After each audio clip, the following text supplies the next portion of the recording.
바로 보는 TV 옴부즈맨, 먼저 주간 주요 이슈를 분석합니다. 도널드 트럼프 미국 대통령과 아베 신조 일본 총리가 백악관에서 정상회담을 했습니다.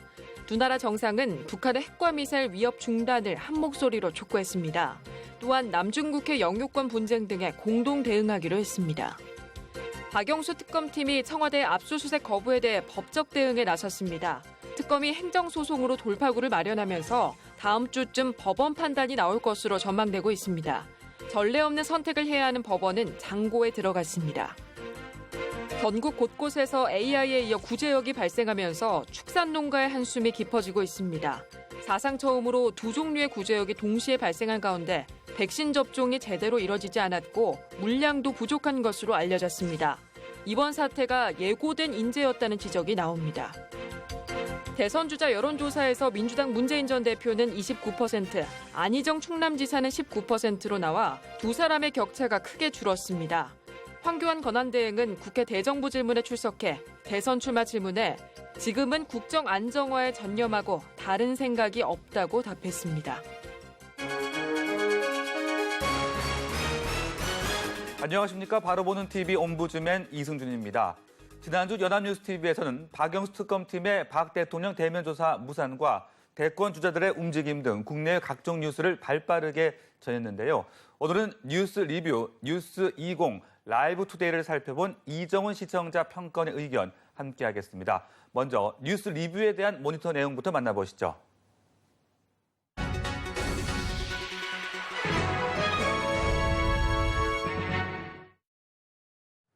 연합뉴스TV는 지난주 특검의 청와대 압수수색을 현장 속보로 실시간으로 보도하고 여러 관련 보도를 하는 등 매우 비중 있게 다루었습니다. 지난 2월 3일 뉴스 리뷰에서는 특검의 청와대 압수수색 과정을 상세하게 전하면서 청와대가 지난번 검찰에 이어 특검에도 수사팀의 내부 진입을 허용하지 않았다고 보도했습니다. 이날 박충근, 양재식 특검보 등 특검 수사팀은 압수수색 영장을 제시하며 청와대 경내 진입을 시도했지만 청와대는 이들의 진입을 허용하지 않았으며 특검팀과 청와대 경호실 측은 압수수색의 방식과 대상, 범위 등을 놓고 줄다리기를 벌였지만 입장차를 좁히지 못하고 철수했다고 보도했습니다. 이어진 리포트에서는 청와대는 군사상 비밀이 있는 곳은 책임자 허락 없이 압수수색을 할 수 없다는 현행법 조항을 근거로 들었다고 전하면서 특검팀은 이러한 청와대의 법리적 해석에 대응할 수 있는 방안을 고심하고 있다고 전했습니다.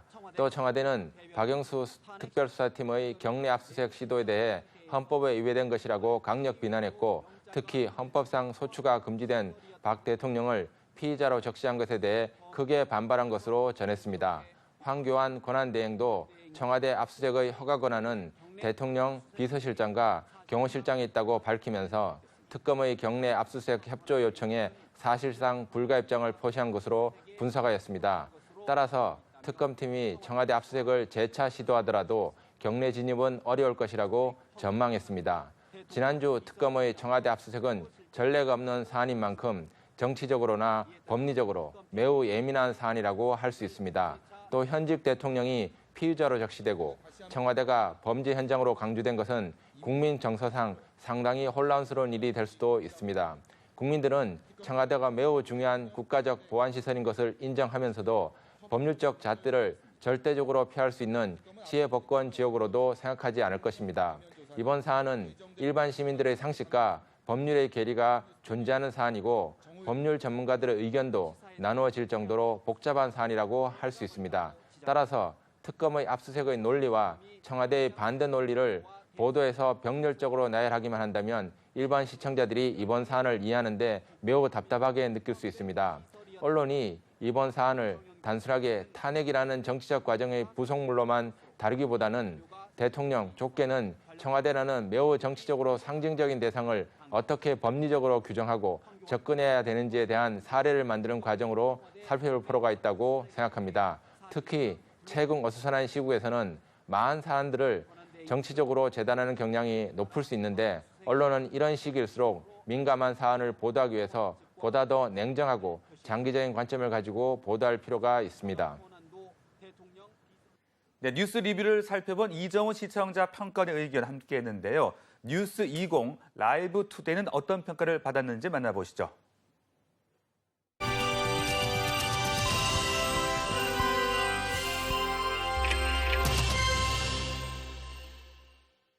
지난주 연합뉴스TV는 작년 경기 지역에 발생해서 최근 서울 지역으로 확산된 것으로 나타난 AI 진행 사항에 대해 보도하였습니다. 지난 2월 4일 뉴스20에서는 서울 한강 야생조류 폐사체에서 발견된 AI가 고병원성으로 최종 확인됐다고 보도하면서 이에 따라 발생지 주변을 대상으로 다음 날까지 방역 활동을 강화하고 반경 10km의 야생조수류 예찰 지역에 있는 닭과 오리 등 가금류 이동이 제한된다고 전했습니다.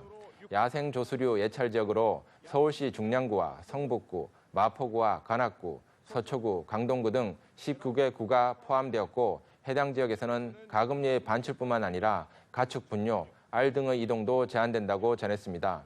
이어진 리포트에서는 지난해 10월 28일 AI가 검출된 이후 100일이 지난 이번 AI를 역대 최악으로 평가하고 정부의 초기 대응의 미숙함을 지적하였습니다. 검출 50일 만에 전국에서 3천만 마리가 넘는 닭과 오리가 살처분되었고 국내에서 기르던 산란계의 30% 이상이 사라지면서 시중에서는 달걀 품귀 현상이 생겼다고 전했습니다. 정부의 대응 미숙으로 살처분 작업 지연, 그로 인한 재확산, 방역 공무원들의 피로도 가중 등 악순환이 반복되었고 시중에서 계란 한 판 가격이 10,000원까지 오르게 되면서 미국산 달걀 수입까지 이루어지게 되었다고 지적했습니다. 현재 AI는 진정세를 보이고 있지만 정부는 AI의 종식까지 현재의 방역 태세를 유지한다는 방침이라고 전했습니다. 지난 2월 5일 뉴스20에서는 한강에서 고병원성 조류 인플루엔자 AI에 감염된 야생철새 폐사체에 발견되었는데 서울이 워낙 사람이나 차량 통행이 많고 비둘기 같은 텃새도 많기 때문에 AI 재확산이 우려되고 있다고 전했습니다. 당국은 서울 시내 텃새들은 AI에 강해 바이러스를 전파할 가능성도 거의 없는 것으로 보고 있지만 혹시 모를 감염 가능성에 대비해 철새 도로지 방문을 자제하고 손을 자주 씻는 등 개인위생에 신경 써줄 것을 당부했다고 전했습니다. 아직 국내에서는 인체 감염 사례가 없지만 중국에서는 AI로 인해 10명이 숨진 사례가 있기 때문에 일부 지방자치단체에서는 주말 행사도 취소하며 AI 추가 확산 방지에 노력하고 있다고 전했습니다. 이번 AI 사태는 현재 진행 중인 피해 규모의 심각성에 비해 상대적으로 여론의 주목이 낮다고 할 수 있습니다. 보도에서 지적한 것처럼 역대 최악의 정부 대응이 보이고 있고 지금까지의 피해 규모나 국민들에게 미치는 어려움이 상당했지만 지금까지 관련해서 이루어진 실질적인 보도의 형태나 방향은 상대적으로 조용한 편이라고 할 수 있습니다. 물론 국내에서는 현재까지 인명피해로 연결되지 않았고 보도에서 언급한 대로 올해 들어 사태 진행이 진정되는 것처럼 보이는 것도 사실입니다. 하지만 그런 전망을 그대로 받아들이기에는 언론에서 파악하고 있는 실제 확산의 정도에 대한 구체적인 정보가 부족한 것도 사실입니다. 특히 인구와 교통이 밀집되고 모든 흐름이 전국적으로 연결되어 있는 서울 지역에도 고병원성 AI가 확산되고 발견되었다는 점에서 이런 확산 징후를 단순 사실 보도만으로 처리할 수 있는 사안인지 고민해 볼 필요가 있습니다. AI와 관련해서 정부의 발표가 얼마나 신빙성이 있는지 꼼꼼히 살펴보고 현재 정부가 취하고 있는 대책이 실효성이 있는지를 면밀하게 따져볼 필요가 있습니다. 언론은 정부의 발표를 단순하게 받아서 옮기는 것만이 아니라 관련된 전문가들의 다양한 의견을 제시하고 취합해서 사태 대처에 필요한 합리적 대안들을 제시하는 것이 필요합니다. 언론은 이러한 소통을 통해서 정부에 적절한 대안을 제시하고 국민들에게 적절한 정보를 제공하여 국민들을 연결하고 소통을 이끌어내는 것이 요구되는 시점입니다.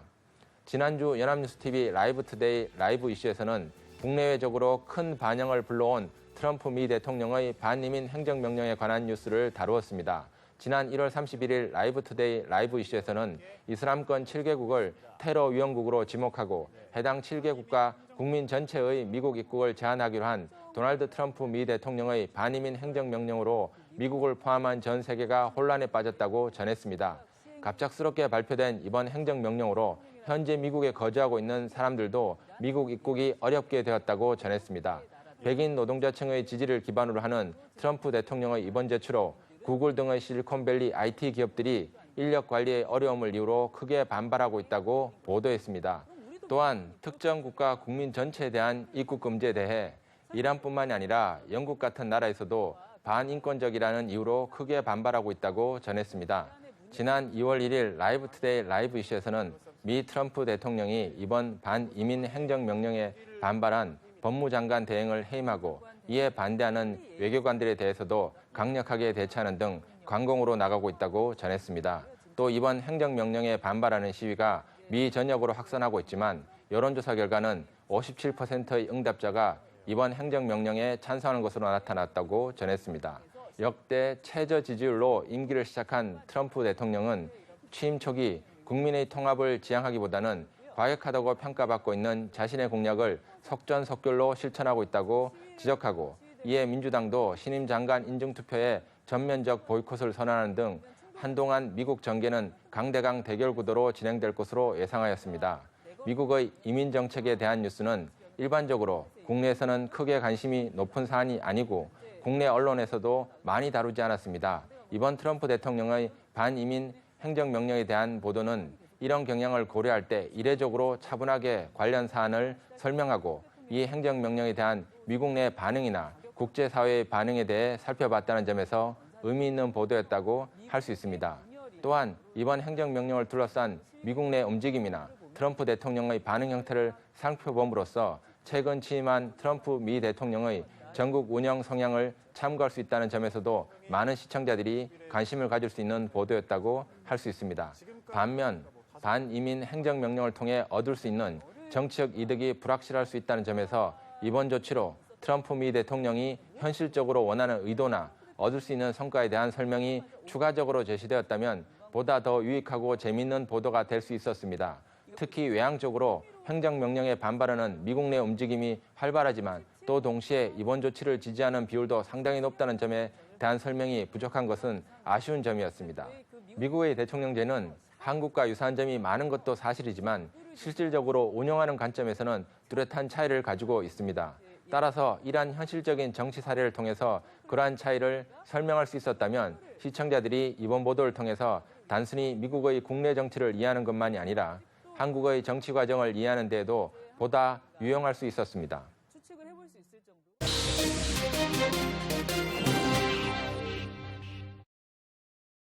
연합뉴스 TV에서 방송하는 제작 프로그램에 대한 시청 소감을 들어보는 캠퍼스 TV 리포트 순서입니다.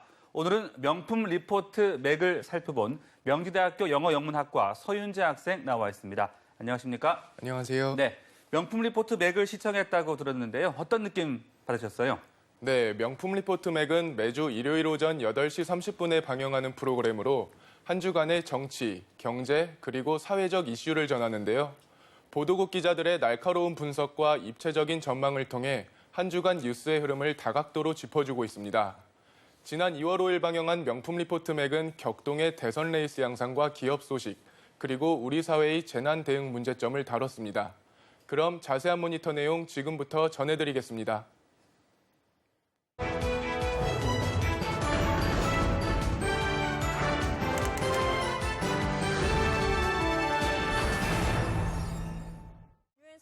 지난 일요일 방영된 명품 리포트 맥은 여의도 쪽 집계로 문을 열었습니다. 탄핵 정국 속 격동의 대선 레이스에 대해 다뤘는데요. 짙어진 대선 조기 실시 가능성에 더해 반기문 전 유엔 사무총장의 갑작스런 대선 불출마 선언으로 요동치는 대선 정국을 김남권 기자가 짚어줬습니다. 지지율 2위를 기록하던 반기문 전 유엔 사무총장의 중도 하차로 선두질주 중인 더불어민주당 문재인 전 대표가 대세론 굳히기에 들어갈 것이라는 관측이 먼저 나왔습니다. 그러나 일강 다중 구도로 오히려 불확실성이 커졌다는 분석도 적지 않은데요. 반 전 총장의 지지층이 어느 주자에게로 이동할지를 혼란스러운 대선 전국의 첫 번째 변수로 꼽았습니다. 반 전 총장의 지지층은 이념적으로는 보수와 중도, 지역적으로는 충청과 대구, 경북에 쏠려 있지만 여론조사 결과를 보면 여야를 가리지 않고 두루 흩어져 있는 게 특징인데요. 새누리당의 러브콜을 받고 있는 보수 색채 황교안 대통령 권한대행이 가장 큰 수혜자가 될 것이라는 여론조사 결과와 함께 안희정 충남지사, 유승민 의원, 그리고 국민의당 안철수 전 대표 또한 긍정적인 효과를 얻을 것이라는 분석을 전했습니다. 대선 전국의 또 다른 변수인 탄핵 심판 선고 시기에 따라 정치권에서 2말 3초, 즉 2월 말과 3월 초라는 얘기가 자주 나오고 있는데요. 우선 2월 말로 예상되는 특검팀의 수사 결과 발표와 함께 이즈음 예상되는 헌법재판소의 탄핵 심판 결과를 이번 대선의 최대 변수로 소개했습니다. 탄핵 심판 결정 즈음에 시작할 민주당 경선 또한 주요 변수로 꼽았습니다. 지지율이 견고해 이견을 제기하기 힘든 문재인 대세론에 맞서 결선 투표에서 대역전을 노리고 있는 안희정 충남지사, 이재명 성남시장의 전략 대결이 최대 관심사입니다. 이외에도 국민의당 안철수 전 대표를 중심으로 한 반문연대, 민주당 김종인 전 대표의 향후 행보, 새누리당의 뉴페이스 출마설에 더해 바른정당 유승민 의원은 벌써부터 새누리 후보와도 범보수 단일화가 가능하다며 분위기를 잡아가고 있습니다. 이번 여의도 쪽집게에서는 대선 전국을 출렁이게 하는 변수들을 말 그대로 쪽집게처럼 하나하나 짚어줬는데요. 정치인들이 모두 딴 생각이다 보니 국민이 고생한다는 반 전 총장의 마지막 고언 정도는 마음속에 품어달라는 멘트가 공감되었습니다. 다음은 기업기상도입니다. 기업기상도는 김종수 기자의 촌철살인 멘트와 함께 한 주간의 경제 관련 소식을 전하는 코너인데요. 기상도라는 이름에 걸맞게 날씨 그래픽과 음향 효과를 통해 시청자의 내용 이해를 돕는 점이 신선했습니다. 먼저 호질기의라는 사자성어로 문을 열었습니다. 뭔가 고장났는데 고칠 생각을 않는다는 의미로 기업뿐 아니라 한국 사회의 고질적인 병폐를 비판했는데요. 불황파도를 잘 넘고 있는 맑은 기업 소식을 먼저 전했습니다. 터키의 3조 5천억 원 규모 공사를 따낸 SK건설과 대림산업이 주인공이었는데요. 유럽과 아시아 땅을 잇는 터키의 차나칼레 현수교 공사를 일본과의 치열한 경쟁 끝에 따냈다는 소식입니다. 장관까지 가서 로비하고 훨씬 더 많은 준비를 한 일본을 제치고 이뤄낸 새해 첫 낭보였습니다. 다음은 5년 만에 최고 성적표를 낸 KT 소식이었습니다. 통신 서비스 매출이 처음으로 20조 원을 넘겼고 영업이익 또한 11% 넘게 늘었는데요. 단통법 덕에 실적이 좋아진 부분이 있으면 통신요금도 좀 깎아달라는 김종수 기자의 말에 소비자 입장에서 속이 시원했습니다. 혹시 단통법 덕에 실적 좋아진 부분도 있으면 통신요금도 좀 깎아주시기 부탁드립니다. 흐림 기업 소식으로는 주인이 바뀔 상황인 동화면세점, 설 매출 성적이 가장 낮은 현대백화점, 스마트폰 세계 1위 자리를 내어준 삼성전자, 그리고 허위 과장 광고로 과징금을 물게 된 TNI가 소개됐습니다. 주간 기업 기상도는 짧은 시간이지만 알찬 내용 구성이 유익했습니다. 귀에 쏙쏙 들어오는 한 주간 경제 소식과 함께 시청자의 마음을 대변하는 듯한 코멘트가 매력적인 코너였습니다. 마지막 코너는 한 주간 사회 관련 이슈를 전하는 현장인입니다. 지난달 발생한 서울 지하철 잠실 세내역 화재 사고를 통해 우리 사회의 재난 대응에 대한 문제점을 제기했습니다. 기자의 멘트와 함께 잠실 세내역 화재 사고 당시 자료 화면이 나왔는데요. 안내방송을 무시하고 우왕좌왕하는 시민들의 모습에서 안전에 대해 우리 사회가 겪고 있는 혼란을 단적으로 볼 수 있었습니다. 사고 직후 즉시 대피를 지시하지 않은 서울메트로를 질타하는 반응과 승객들의 자의적 판단이 더 큰 피해를 일으킬 수 있다는 반응으로 엇갈렸는데요. 사고 발생 시 시민들의 행동을 살펴보기 위해 비슷한 상황을 가정한 실험에서는 안전한 전철 내에서 대기하라는 안내방송을 무시한 한 남성이 수동으로 문을 열자 순식간에 전철에 있던 사람들이 밖으로 빠져나가는 모습을 확인할 수 있었습니다. 현재 우리나라엔 5,300개가 넘는 매뉴얼이 있지만 대부분이 현장과는 동떨어진 관리자 매뉴얼로 정작 사고 현장에서 실효성 있는 행동 매뉴얼이 부재한 상황인데요. 현장에서 작동할 수 있게 하는 시민들을 위한 매뉴얼을 만들어야 한다는 전문가의 인터뷰 내용에 고개가 끄덕여졌습니다. 네, 모니터 내용 함께 잘 봤습니다. 서윤재 학생은 화재나 지진 같은 재난이 발생했을 때 안내 방송을 따를 것 같으세요? 아니면 일단 먼저 대피부터 할 것 같습니까? 네, 저도 현장 인코너를 보면서 고민을 해봤는데요. 막상 긴급한 재난 상황이 닥치면 몸에 배어있는 행동이 본능적으로 나오지 않을까 싶습니다. 그래서 행동 매뉴얼을 교육받고 숙지하지 않는 이상 저 또한 지난 화재 사고 시민들처럼 대피를 먼저 할 것 같습니다. 네, 현장 매뉴얼이 좀 잘 마련돼야겠고 또 그에 따른 훈련도 꼭 필요할 것 같습니다. 말씀 잘 들었습니다. 고맙습니다.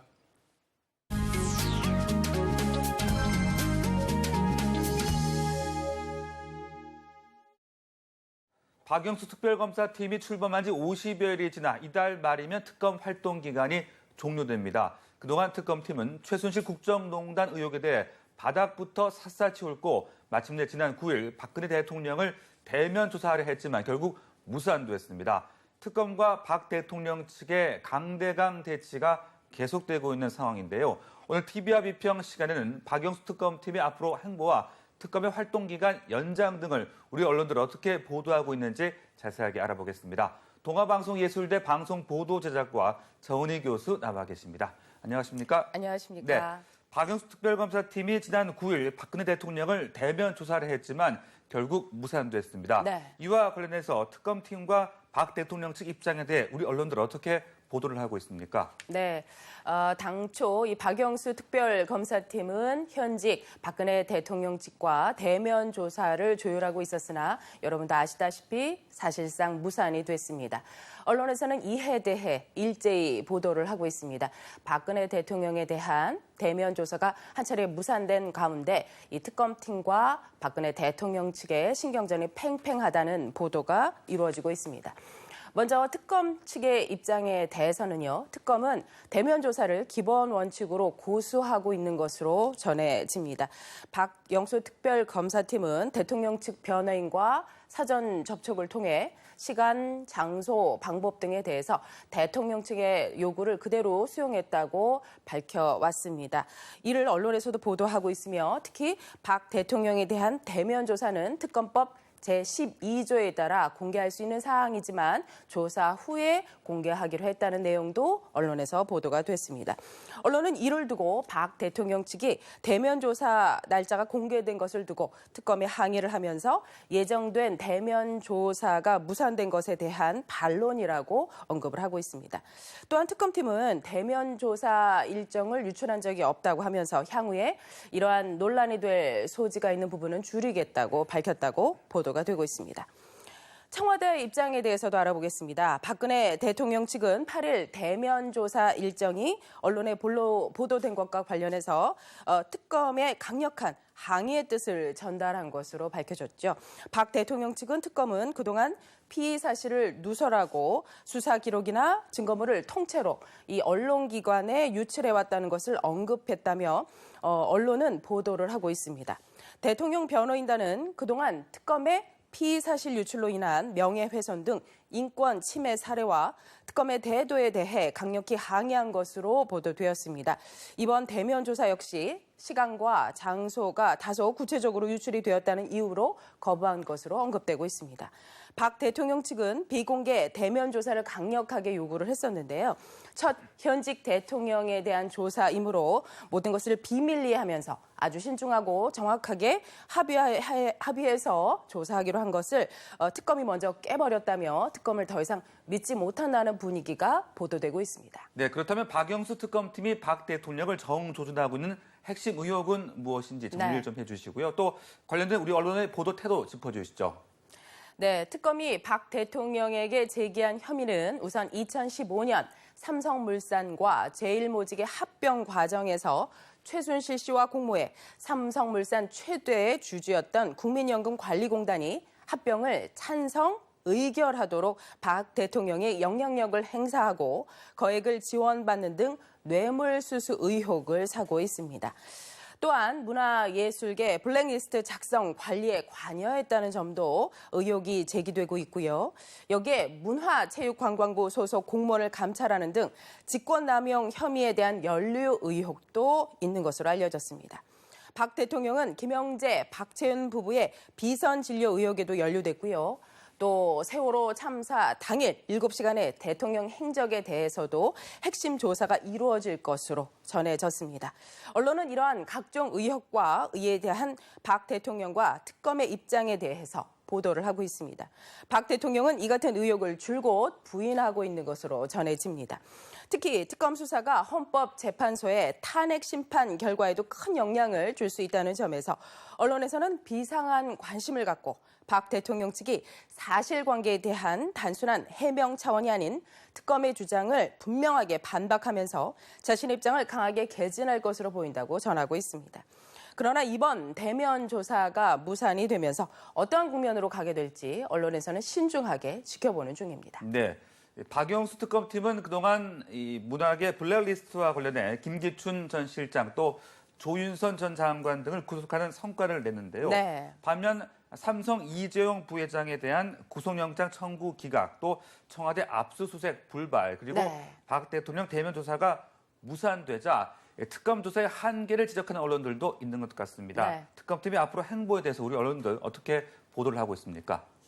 네, 말씀하신 대로 특검도 부단히 노력을 하고 있습니다. 조윤선 전 장관 구속 등이 바로 그것인데요. 그러나 언론에서는 삼성 이재용 부회장의 구속영장 기각과 또 청와대에 조사를 가서 빈 상자로 돌아온 점, 그리고 박 대통령 대면 조사 무산 등의 이유로 특검이 고뇌에 빠졌다라고 보도를 하고 있습니다. 네. 국민들이 갖고 계시는 의혹에 대해 제대로 밝히지 못하는 점을 들어서 한계를 보이는 것이 아니냐 하는 그런 시선도 있습니다. 그러나 현직 대통령에 대해서 조사인 만큼 당연히 어려운 점이 있습니다.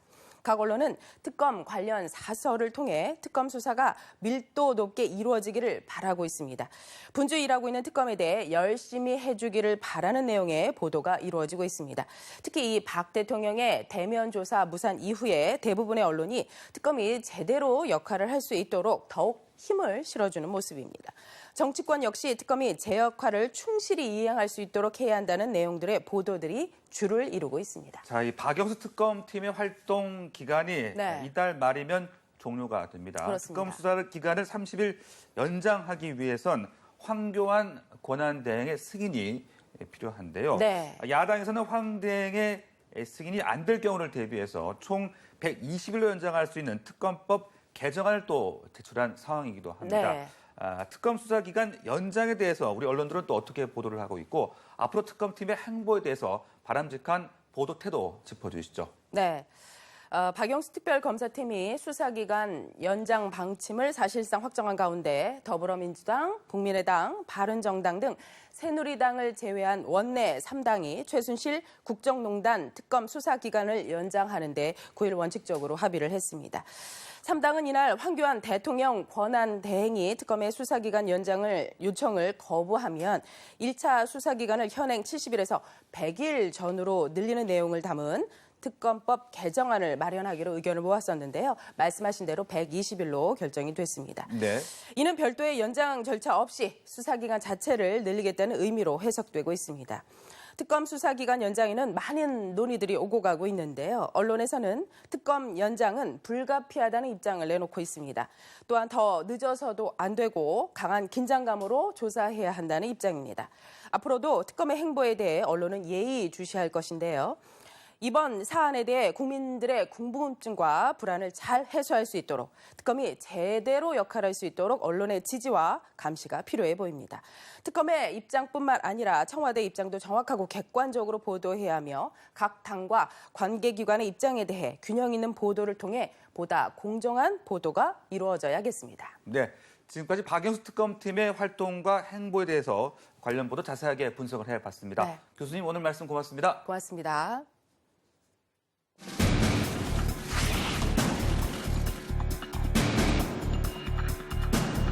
경호상의 문제 등을 고려하여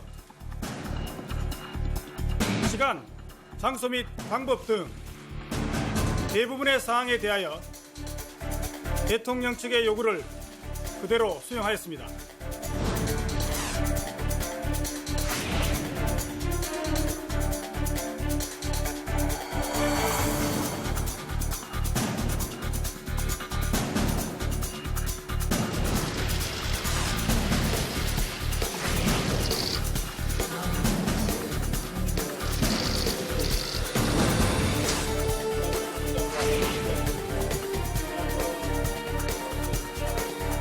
대통령 대면 조사 여부가 특검 수사기간 연장 여부의 하나의 요소가 될 수 있다고는 판단하고 있습니다.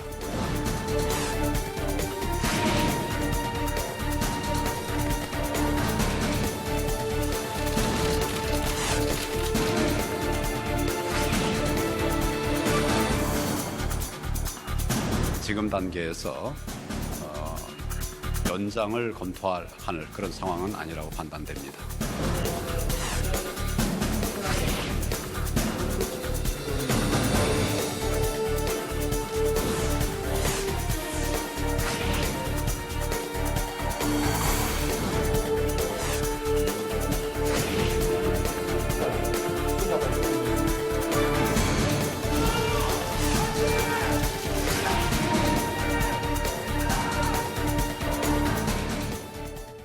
저희 제작진은 언제나 시청자 여러분의 다양하고 소중한 의견을 기다리고 있습니다. 방송을 보고 느낀 소감을 전화나 시청자 게시판 그리고 SNS로 보내주시기 바랍니다. 바로 보는 TV 옴부즈맨 오늘 방송은 여기까지입니다. 함께해 주신 여러분 고맙습니다.